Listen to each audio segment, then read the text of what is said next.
Hello, my dear students. You all are welcome to my MD Mantra YouTube channel. My dear students, as we know कि diploma in pharmacy के जुलाई में exam होने वाले हैं, तो आज हम डी फार्मा फर्स्ट ईयर के फार्मास्यूटिकल केमिस्ट्री के जो फर्स्ट सेक्शन में क्वेश्चन आने वाले हैं, सबसे पहले हम डिस्कस करेंगे कि इस बार पेपर का पैटर्न कैसे होने वाला है, क्योंकि इसके पहले सिलेबस भी दूसरा था और पैटर्न भी दूसरा था।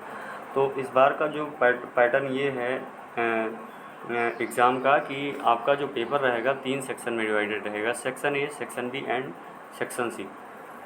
सेक्शन ए जो होगा उसमें 20 क्वेश्चंस होंगे, जो कि या तो मल्टीपल चॉइस क्वेश्चन हो सकते हैं, या तो फिल इन द ब्लैंक्स हो सकता है, या फिर 1 और 2 लाइन की डेफिनीशंस हो सकती हैं। ये 20 क्वेश्चंस होंगे और 20 में से 20 करने कंपलसरी होंगे। अब बात करते हैं, हम आते हैं दूसरे सेक्शन पे। दूसरे सेक्शन पे हमें टोटल 11 क्वेश्चन दिए जाएंगे। आउट ऑफ 11 हमें 10 क्वेश्चन करना होगा और हर एक क्वेश्चन 3 मार्क्स का होगा।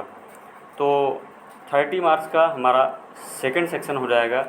ऐसे ही हम बात करें अगर हमारे लास्ट सेक्शन सी की, तो सेक्शन सी में टोटल 7 क्वेश्चन होंगे। 7 में से हमें केवल 6 क्वेश्चन करने होंगे और हर एक क्वेश्चन 5 नंबर का होगा, जिससे कि फिर हमारा तीसरा सेक्शन भी 30 मार्क्स का हो जाएगा। आई रिपीट दैट कि फर्स्ट सेक्शन हमारा 20 मार्क्स का होगा, सेकंड सेक्शन हमारा 30 मार्क्स का होगा एंड थर्ड सेक्शन हमारा 30 मार्क्स का होगा। तो आज हम डिस्कस करने वाले हैं कुछ इन्हीं फर्स्ट सेक्शन के इम्पॉर्टेंट क्वेश्चंस के बारे में फार्मास्यूटिकल केमिस्ट्री सब्जेक्ट से। तो स्टार्ट करते हैं। सबसे पहले हम डिस्कस करेंगे एक्यूरेसी के बारे में। What is accuracy and what is the definition of accuracy. Then simply accuracy is the degree of closeness between a measured value and its true value. मतलब कि एक्यूरेसी क्या होती है, जो हम कोई भी प्रैक्टिकल करते हैं या फिर कोई परीक्षण करते हैं, तो उसमें क्या होता है, एक तो हमारी स्टैंडर्ड वैल्यू होती है जिसे कि ट्रू वैल्यू कहा जाता है, ठीक है। और दूसरा क्या होता है, जब हम प्रैक्टिकल को परफॉर्म करते हैं तो एक वैल्यू हमारी तब आती है। फिर हम दोनों को कंपेयर कराते हैं कि दोनों के बीच में जो क्लोजनेस होती है वही हमारी क्या होती है, एक्यूरेसी होती है, ठीक है ना। उसके बाद आता है हमारा प्रिसीजन। एक्यूरेसी के बाद आता है हमारा प्रिसीजन। तो precision simply precision is the degree to which repeated measurement under the same condition show the same result. It means जैसे कि हम कोई प्रैक्टिकल कर रहे हैं और फर्स्ट टाइम परफॉर्म किया, तब भी उसकी वैल्यू स्टैंडर्ड मान लीजिए कि 10 है, और फर्स्ट टाइम परफॉर्म किया तो उसकी वैल्यू 9 आई, सेकेंड टाइम भी परफॉर्म किया तो उसकी वैल्यू 9 आई, और थर्ड टाइम भी परफॉर्म किया तो उसका वैल्यू क्या आया, 9 ही आया। तो ये रिपीटेड वैल्यू जो आ रही है इसी को क्या बोला जाता है, प्रिसीजन बोला जाता है। इसके बाद हम डिस्कस करेंगे, हमारा थर्ड क्वेश्चन है इम्प्योरिटीज़ को डिफ़ाइन करना है कि इम्प्योरिटीज़ क्या होती हैं। तो simply impurities are a constituent which impairs the purity of something. Simply impurity कुछ ऐसे सबस्टांस होते हैं जो कि किसी भी पदार्थ, किसी भी मटेरियल की प्योरिटी को क्या कर देते हैं, बेकार कर देते हैं, इम्पेयर कर देते हैं। नेक्स्ट क्वेश्चन है हमारा fourth one question, what is the limit test and why it is perform. Limit test हमारा इम्पॉर्टेंट क्वेश्चन है, इसलिए शॉर्ट में भी इसमें से आएगा और लॉन्ग में भी इसमें से आएगा। तो इसमें पूछा है what is the limit test and why it is perform. Simply limit test is defined as quantitative और semi quantitative test design to identify and control small quantities of impurity which is likely to be present in the substance. मतलब limit test क्या होता है हमारा, एक quantitative और semi quantitative test होता है, जो किस लिए किया जाता है, आइडेंटिफाई करने के लिए small amount of the impurities जो कि हमारे किसी भी सबस्टांस में क्या होती हैं, प्रेजेंट होती हैं। मतलब कि हमारा अगर कोई सबस्टांस है उसमें स्मॉल अमाउंट में इम्प्योरिटीज प्रेजेंट है, तो उसका हम लिमिट टेस्ट परफॉर्म करेंगे, जिससे कि हमारी वो कितनी अशुद्धियाँ हैं, कौन सी इम्प्योरिटी वो पता लग जाए। नेक्स्ट वन क्वेश्चन है हमारा, Gutzeit apparatus is use to perform limit test of means कि गुडजेट अपरेटस जो है हमारा किस चीज़ का लिमिट टेस्ट परफॉर्म करने के लिए किया जाता है। फर्स्ट वन ऑप्शन है क्लोराइड, सेकंड वन ऑप्शन है सल्फेट, थर्ड वन ऑप्शन है arsenic and fourth one option है आयरन। तो इसमें करेक्ट ऑप्शन होगा हमारा आर्सेनिक, क्योंकि लिमिट टेस्ट ऑफ आर्सेनिक को परफॉर्म करने के लिए एक अलग अपरेटस का यूज किया जाता है जिसे बोला जाता है गुडजेट अपरेटस। इसी रीजन की वजह से हमारा लिमिट टेस्ट ऑफ आर्सेनिक जो है उसे गुडजेट टेस्ट भी बोला जाता है। तो ये क्वेश्चन जरूर याद रखिएगा, या तो गुडजेट टेस्ट पूछ सकता है या तो गुडजेट अपरेटस पूछ सकता है। नेक्स्ट क्वेश्चन है हमारा व्हाट इज रेडॉक्स टाइट्रेशन। ठीक है ना, ये क्वेश्चन हमारा टाइट्रेशन से है। तो simply redox titration is a type of titration based on a redox reaction between the analyte and titrant. It may involve the use of A redox indicator and और अ potentiometer. Simply हमारा redox titration क्या होता है, एक type का titration होता है जो कि बेस्ड होता है, जिसमें क्या होता है रेडॉक्स रिएक्शन होती है between the analyte and titrant के बीच में। अब ये हमारी टाइट्रेशन का मतलब क्या होता है। Titration is a chemical qualitative analysis technique that is use to calculate the concentration of a given analyte in a mixture. मतलब कि हमारा जो टाइट्रेशन होता है एक केमिकल क्वालिटेटिव एनालिसिस टेक्निक होती है जो कि यूज की जाती है कैलकुलेट करने के लिए किसी भी गिवन एनालाइट के कंसंट्रेशन को। ठीक है ना। अब इसके बाद हमारा एनालाइट क्या होता है। Analyte is a substance whose chemical constituent are being identified and measured.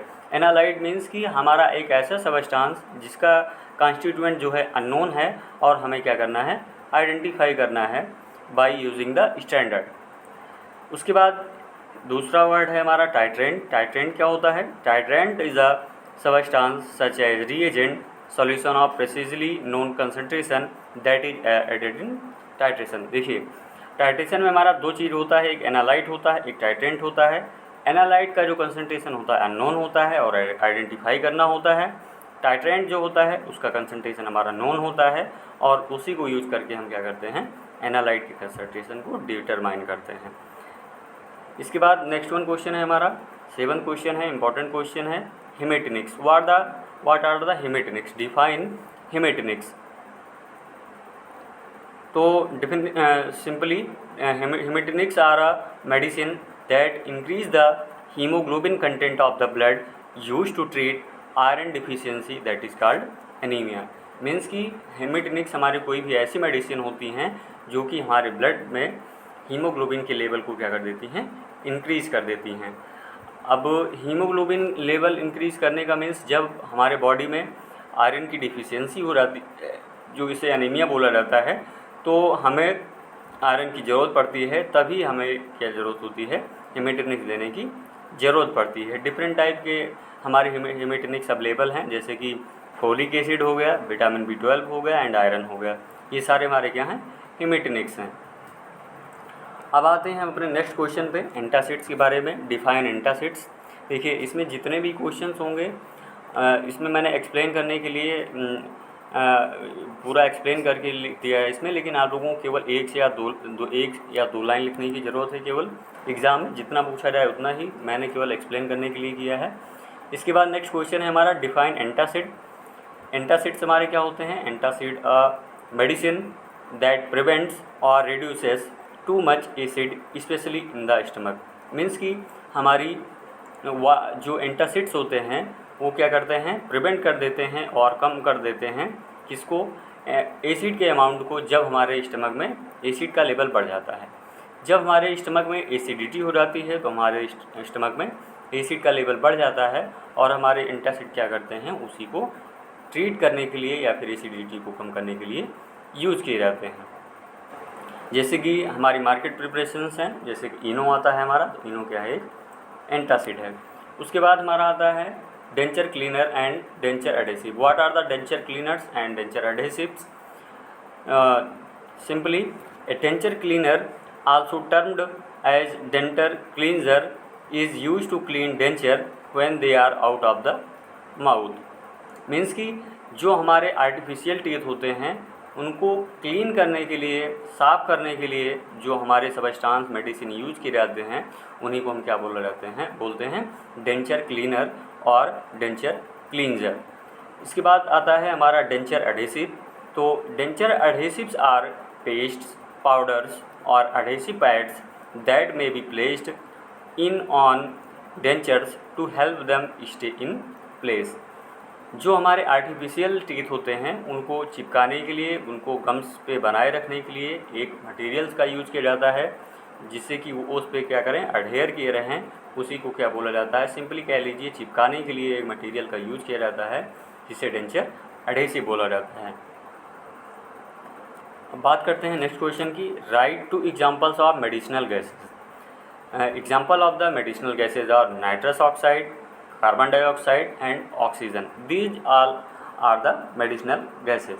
Next one question है हमारा, ketamine hydrochloride is used as, means ketamine hydrochloride का यूज कैसे किया जाता है। Then ketamine is a medication primarily use for induction and maintenance of anaesthesia. Means कि ketamine हमारी एक ऐसी मेडिसिन है जिसको यूज किया जाता है एनेस्थीसिया मतलब लॉस ऑफ सेंसेशन कॉज कराने के लिए दिया जाता है। नेक्स्ट क्वेश्चन है हमारा, write usages of sedative and hypnotic. Means कि सेडेटिव और हिप्नोटिक जो होते हैं हमारा उनका यूज किया है। तो simply sedative are use to treat varying condition. A few common examples include anxiety, tension and seizure. कहने का मतलब ये है कि जो सेडेटिव हमारे होते हैं वो यूज किए जाते हैं किसको ट्रीट करने के लिए, एनेक्साइटी, टेंशन और सीजर। जब आपको घबराहट होती है, टेंशन होती है या फिर आपको किसी एपिलेप्सी का कोई पेशेंट है उसको अगर सीजर वगैरह दौरा अगर पड़ता है तब दिए जाते हैं। ये आपके बॉडी को शांत कर देते हैं। उसके बाद बात करते हैं हिप्नोटिक्स की। Hypnotics are used for the treatment of insomnia which is characterized by difficulties with falling asleep और मेंटेनिंग स्लीप। हमारे जो हिप्नोटिक्स होते हैं वो हमारी स्लीप को प्रोड्यूस करने के लिए दिए जाते हैं। इनका काम क्या है, एक डिजीज़ होती है इंसोम्निया, उसको ट्रीट करने के लिए ये किए जाते हैं, यूज किए जाते हैं। नेक्स्ट वन क्वेश्चन है हमारा, write two examples of adrenergic antagonist. मतलब कौन कौन से एजेंट्स हैं जो हमारे एड्रेनर्जिक एंटागोनिस्ट हैं। तो अगर हम बात करें एड्रेनर्जिक एंटागोनिस्ट पे तो उसमें कुछ अल्फ़ा एड्रेनो रिसेप्टर होते हैं, कुछ बीटा एड्रेनो रिसेप्टर्स होते हैं। अल्फ़ा एड्रेनो रिसेप्टर एंटागोनिस्ट में हमारा आता है योहिम्बिन एंड प्रोड्यूसिन। कभी कभी रिसेप्टर सेलेक्टिव भी पूछ लिया जाता है, इसलिए मैंने इसको दोनों को अलग अलग करके लिखा है। आप लोग ऐसे ही याद कर लीजिएगा जिससे कि आपके एग्ज़ाम में अगर रिसेप्टर सेलेक्टिव करके अल्फ़ा या बीटा का पूछे तो आप लोग लिख सकें। बीटा रिसेप्टर में हमारा आता है, बीटा एड्रेनो रिसेप्टर एंटागोनिस्ट में आता है हमारा प्रोप्रानोलॉल, एटेनोलॉल, एस्मोलॉल, सोटालॉल। नेक्स्ट वन क्वेश्चन है हमारा 14 क्वेश्चन है, atropine is dot agent. Means कि एट्रोपिन हमारा कौन सा एजेंट है, किस तरीके से यूज किया जाता है। फर्स्ट वन हमारा ऑप्शन है anti cholinergic, second one option है anti adrenergic, third one option है cholinergic and fourth one option है एड्रीनर्जिक। तो इसमें जो हमारा करेक्ट आंसर होगा फर्स्ट वन वाला होगा। कॉलिनर्जिक हमारा एक एंटी कॉलिनर्जिक ड्रग है। नेक्स्ट वन क्वेश्चन है हमारा, what are the diuretics, write its usages. Means कि डायूरेटिक क्या होते हैं, इनको हम यूज कैसे करते हैं। तो diuretics are any drug that increase the flow of urine. Diuretics promote the removal from the body of excess water, salts, poisons and accumulated metabolic products such as urea. Means कि diuretic हमारे एक ऐसी medicine होते हैं जो कि हमारे body में से यूरिन के आउटपुट को बढ़ा देते हैं। यूरिन के आउटपुट को जब बढ़ा देंगे तो हमारे बॉडी से जो एक्सेस वाटर है, साल्ट है और पॉइजन जो इकट्ठा हुआ है वो हमारे बॉडी से क्या हो जाएगा, आउट हो जाएगा। और इसका यूज़ कैसे किया जाता है, तो जो ये डायूरेटिक्स होते हैं ये ट्रीट करने में यूज किए जाते हैं। Diuretics are the used in the treatment of the high blood pressure. जब आपका ब्लड प्रेशर हाई होता है तो डायूरेटिक्स को यूज किया जाता है। नेक्स्ट वन क्वेश्चन है हमारा, define hypertension. What is the hypertension. Then blood pressure is the force exerted by circulating blood against the walls of the body's arteries, the major blood vessels in the body. Hypertension is the when blood pressure is too high. Simply blood pressure हमारा क्या होता है, एक force होता है जो कि exert किया जाता है, लगाया जाता है हमारी सर्कुलेटिंग जो सर्कुलेशन कराने वाली ब्लड वेसल्स होती हैं उस पर जो एक ब्लड प्रेशर लगाता है, सिंपली उस पर जो प्रेशर लगाता है वही हमारा क्या कहा जाता है, ब्लड प्रेशर कहा जाता है। ठीक है ना। अब उसके बाद हाई ब्लड प्रेशर क्या होता है या फिर हाइपरटेंशन क्या होता है, तो जब यही ब्लड का प्रेशर हमारे ब्लड वेसल्स हमारी आर्टरीज़ पे जब बहुत ज़्यादा बढ़ जाता है तो उसे ही क्या बोला जाता है, हाइपरटेंशन बोला जाता है। नेक्स्ट वन क्वेश्चन है हमारा, write two examples of hypoglycaemic agents, या फिर हाइपोग्लाइसेमिक एजेंट्स को और भी क्या बोला जाता है, एंटी डायबिटिक एजेंट्स। ठीक है ना। तो ये इंपॉर्टेंट क्वेश्चन है। कौन कौन से हमारे हाइपोग्लाइसेमिक एजेंट्स हैं, जैसे कि हमारा मेटफॉर्मिन हो गया, रेपाग्लिनाइड हो गया, पायोग्लिटाजोन हो गया, ये सब हमारे क्या हो गए होते हैं, हाइपोग्लाइसेमिक या फिर एंटी डायबिटिक एजेंट्स होते हैं। यूज किस में किए जाते हैं, हमारा जो डायबिटीज़ होता है उसके ट्रीटमेंट के लिए यूज किए जाते हैं। बात करते हैं नेक्स्ट क्वेश्चन की। इंपॉर्टेंट क्वेश्चन है, write the full form of NSAIDs। तो NSAIDs का फुल फॉर्म क्या होता है, फर्स्ट वन ऑप्शन है हमारा non steroidal anti inflammatory drug, second one option है हमारा non stereo anti inflammatory drugs, third one option है non strength anti inflammatory drugs, और लास्ट वन है नन ऑफ द एबव। तो हम जानते हैं हमारा जो NSAID होता है इसका फुल फॉर्म होता है non steroidal anti inflammatory drugs. अगर हम बात करें इनके यूजेस की, तो हमारे जो NSAIDs हैं यूज किए जाते हैं to relieve pain, reduce inflammation and bring down a high temperature. Simply हमारे बॉडी के टेम्परेचर को कम करते हैं, बॉडी के इन्फ्लामेशन को कम करते हैं, और बॉडी में अगर पेन है तो उसको भी क्या करते हैं, कम करते हैं। बात करते हैं हम नेक्स्ट क्वेश्चन की। नेक्स्ट क्वेश्चन है हमारा, write two examples of anti fungal agents. तो कौन कौन से हमारे एंटी फंगल एजेंट्स हैं जो कि फंगल के अगेंस्ट यूज किए जाते हैं।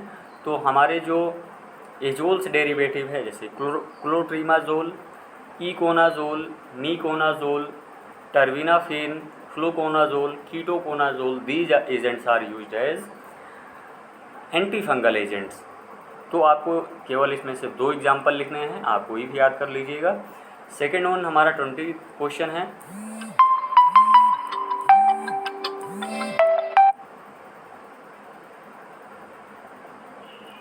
क्वेश्चन है हमारा, quinine sulphate is use in the treatment of, means कि क्यूनिन सल्फेट हमारा किसके ट्रीटमेंट में यूज़ किया जाता है। फर्स्ट ऑप्शन है हमारा ट्यूबरक्लोसिस, सेकेंड ऑप्शन है मलेरिया, थर्ड वन ऑप्शन है typhoid, and last one option है डेंगू।